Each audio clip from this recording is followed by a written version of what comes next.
This is the audience. Hello. Hello, hello. All right, so good afternoon. My name is Dawn Edwards, and I'll be conducting my persuasive speech today. Okay, so have you ever had like an elderly person who's been in the care of someone else, someone you trusted, and that person you found out has been abused? Or maybe you've had some issues throughout life and you needed someone to help you, but because you're the little guy, no one wanted to help you with your issues. My topic for today will be parents who receive child support should be subject to random audits.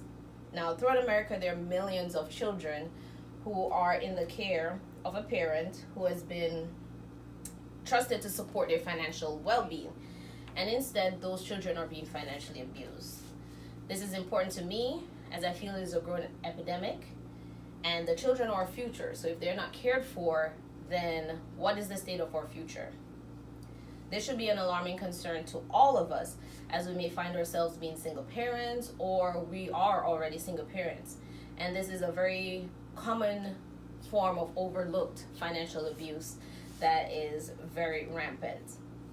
Okay, so based on my research and observations, I've noticed that majority of parents who receive child support tend to use the funds for themselves and not for the child or children.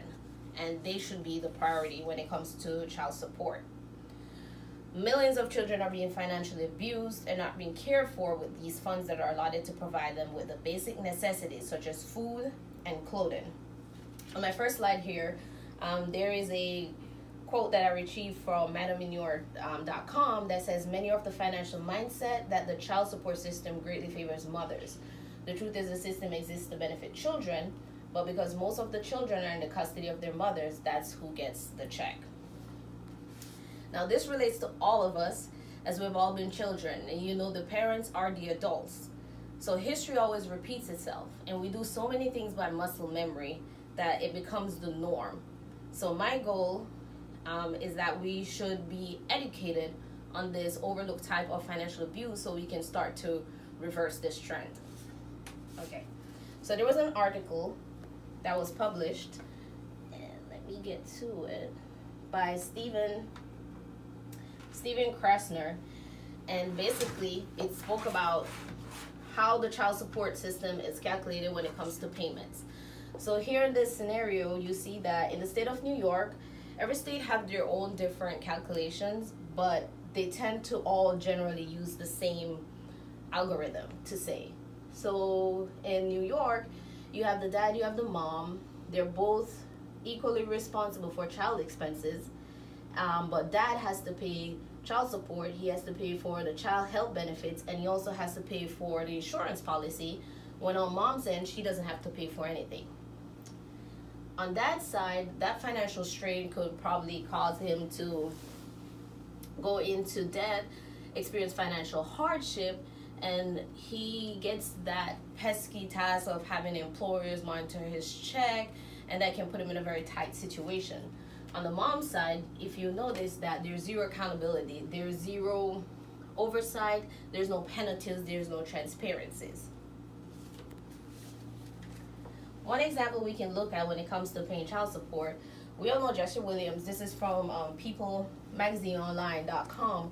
He was ordered to pay $50,000 in child support per month.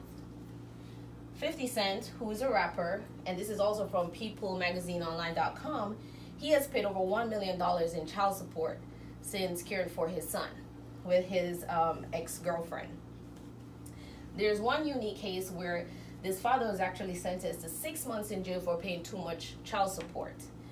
So apparently there was a modification without his knowledge, Mr. Hall, and he overpaid his child support by $3,000 and apparently overvisited his son. He was found in contempt by Judge Milford and remanded to 180 days in jail. Now, let's examine how implementing some rules can begin to reverse the problem that we're having. The National Association of Child Care Resource and Referral Agency actually did a study. And what they did was they compared the average cost on the high end, depending on what state you live in, to that of a baby and to that of a toddler. Now, the younger a child is, the more money they require. For a baby, you're looking at the high end of $18,000 per year. For a toddler, you're looking on the high end of $13,000 per year. So this comparison should give us something to think about. We don't have to wonder if the babies can run about $18,000 and toddlers run anything up to $14,000. Then why are parents being ordered to pay $50,000 a month for child support for one child when the entire year is less than actually half of the total amount that you're paying monthly? I believe that by establishing a law where parents are subject to random audits, parents will be forced to keep detailed records of how these allotted funds for children are being spent. If parents do not keep these records, they should be faced with severe penalties and punishments. We have seen that approach work with the IRS. We all have to pay taxes and we have to file taxes. Because of the penalties in place, if you're not able to prove your deductions, if you are subject to an audit, you can be charged with committing fraud against the government. So with that case, taxpayers are now very detailed when it comes to their spending and having their receipts to prove these deductions. Now, many people may feel that this is not fair, as the parents received by the custodial parent might not be enough to support the child to begin with. But let's look at how implementing these rules could benefit both the child or children and the custodial parent.